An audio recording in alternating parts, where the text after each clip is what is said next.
पंजाब के मुख्य मंत्री कैप्टन अमरिंदर सिंह ने सूबे के किसानों के हितों की राखी लिए आखिरी दम तक लड़न का ऐद लिया। कैप्टन ने ऐतवार ऐलान किया कि वह इन्होंने बिलों खिलाफ अदालत का रुख करनगे। कैप्टन ने कहा कि असीं इन्हां काले कानूनों के खिलाफ लड़ाई लड़ांगे। यह बिल जिवें ही राष्ट्रपति की मंजूरी मिलण उपरंत कानून बनते हैं तो असीं अदालतां का रुख भी करांगे। कैप्टन ने ऐलान किया कि असीं किसान नाल खड़े हाँ और उन्होंने हितों की राखी लिए जो भी करना पिया वो किया जाएगा। उन्होंने मोदी सरकार की किसानों के हितों को वड्डे कारपोरेट घराणिਆਂ अगे वेच देने लई तिखी आलोचना करदਿਆਂ कहा कि बीजेपी ते उसके भाईवाल खास तौर पर इस गल की कोई परवाह नहीं करते कि इन्हां कानूनों नाल किसानों का कितना नुकसान होवेगा। कैप्टन ने चेतावनी देंदे हुए कहा कि बीजेपी वालों महत्वपूर्ण गर्दानिया गया यह पल किसानी लई मौत सिद्ध होवेगा, जिस नाल देश की अनाज सुरक्षा नूं भी भारी खतरा होवेगा। बिलों विच घट्टो घट्ट समर्थन मुल MSP कायम रखे जाण संबंधी कोई जिक्र ना होने वाल इशारा करदਿਆਂ कैप्टन ने कहा इस कदम नाल केंद्र सरकार ने अपनी भैड़ी मंशा जग ज़ाहिर कर दी है। कैप्टन ने मोदी सरकार ते सवाल चुकदਿਆਂ कहा कि जेकर GST साफ तौर पर परिभाषित प्रावधानां की भी केंद्र सरकार पालना नहीं करती तो फिर MSP बारे उस वालों दिते गए जुबानियां भरोसिਆਂ ते किवें यकीन किया जा सकता है।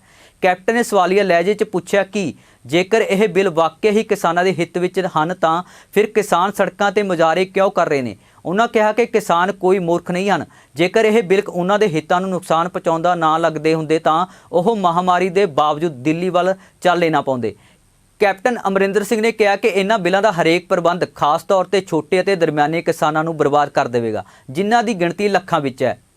सारी कुर्बानी देख के सब कुछ देख के और सब इतिहास को समझते हुए पर तुसीं जदों आ जिहड़ा ऑर्डीनेंस लेके आए हो तुसीं पार्लीमेंट दे विच और एक बिल भी पास करता, तुसीं विधान सभा दे विच हुण राज्य सभा दे विच जाना है। किस नूं हिट करूगा ज़्यादा? जिहड़े देशां जिहड़े सूबिਆਂ ने देश नूं बचाया, पंजाब हरियाणा ਇਹੋ ਜਿਹੇ ਜਿਹੜੇ सूबे से जिथे कणक वगैरह हुंदी सी उदों असीं उन्हां नूं ਉਹਦਾ फायदा की है दसो मैनूं, की लाभ होया किसी नूं किसी गल दा?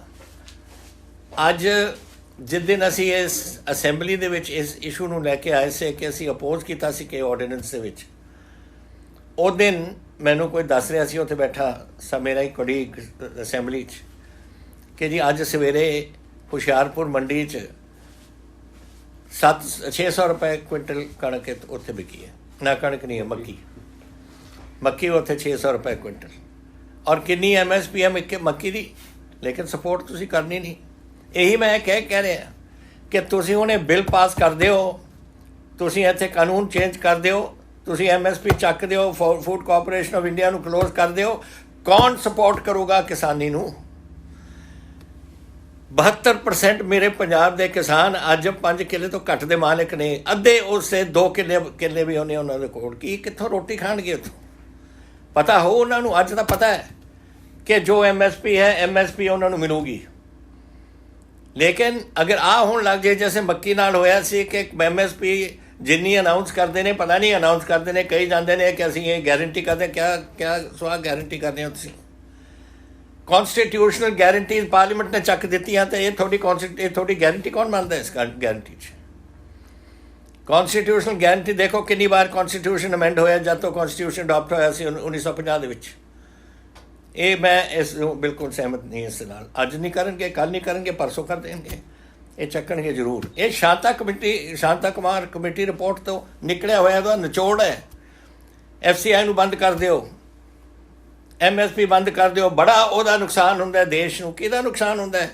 देश नूं हुंदा है या मेरे पंजाबी किसानां नूं हुंदा है? ये बेचारे गरीब जिहड़े इन्नी मेहनत करते हैं और कमाते हैं और उन्हें जमीन कितनी रह गई है? थोड़ी जी जमीन रह गई, तुसीं वो भी इन्हां तो खोना चाहुंदे हो। मैं बिल्कुल इस ते उल्टा है, सारा पंजाब उल्टा। हुण गल करते हैं बादल परिवार की। खेती बिलों को लैके सुखबीर बादल ने राष्ट्रपति को अपील की है कि वह इन्हां बिलों ते मोहर ना लाउण। उन्होंने राष्ट्रपति को अपील की है कि वह खेती बिलों को मंजूरी ना देण ते इन्हां नूं नज़रसानी लई संसद नूं वापस भेज देण। सुखबीर बादल ने कहा कि अज लोकतंत्र लई मायूसी का दिन है। बादल ने राष्ट्रपति रामनाथ कोविंद को अपील की, किरपा करके किसानां, मजदूरां, आड़तियां, मंडी मजदूरां ते दलित दे नाल खड़े होवो। सरकार विच उन्हां दी तरफों दखल दिओ, नहीं तां यह वर्ग सानूं कदे माफ़ नहीं करनगे। अकाली दल के प्रधान ने कहा कि बिल पास होण देश के करोड़ों लोगों ते लोकतंत्र लई बेहद मंदभागा है। उत्थे ही बहस का तंज है कि बादल परिवार गुरु ग्रंथ साहिब का नहीं बनिया, किसानां दा किवें बनू? सब्सक्राइब करो चढ़दी कला टाइम टीवी नूं ਅਤੇ ਲੇਟੈਸਟ ਅਪਡੇਟ ਪਾਉਣ ਲਈ ਪ੍ਰੈਸ ਕਰੋ ਬੈਲ ਆਈਕਨ।